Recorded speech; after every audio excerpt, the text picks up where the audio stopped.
Tu savais, toi, qu'il y avait une nouvelle rosace à Saint-Cernin ?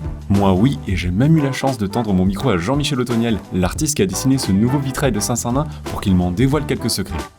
Alors l'inspiration pour ce vitrail, il est né, si vous regardez bien les chapiteaux qui sont devant l'entrée, de ces nœuds infinis que sculptaient les artistes romans. Et c'est quelque chose qui m'a toujours intrigué, cette idée de l'entrelac, qui décrit des espaces, qui crée des vides, qui crée des moments de respiration.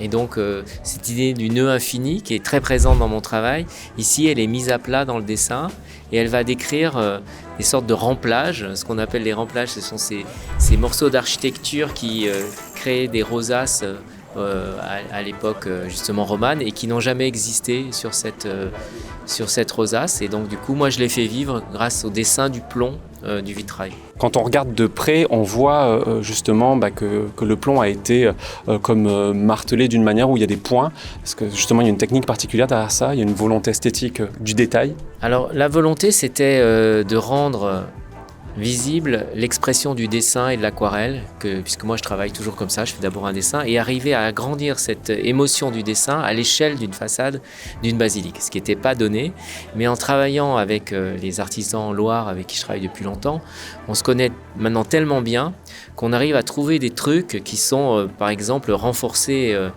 le plomb avec de l'étain qui brille, mais aussi qui donne ce côté presque comme une pâte dessinée. Et donc on a vraiment cette notion du dessin à l'échelle. Et si vous regardez bien le dessin de la rosace, il n'est pas régulier comme s'il était fait au compas, il est vraiment dessiné à la main, ce qui donne vie à ce dessin. Ça t'a plu, t'en veux encore ? Abonne-toi !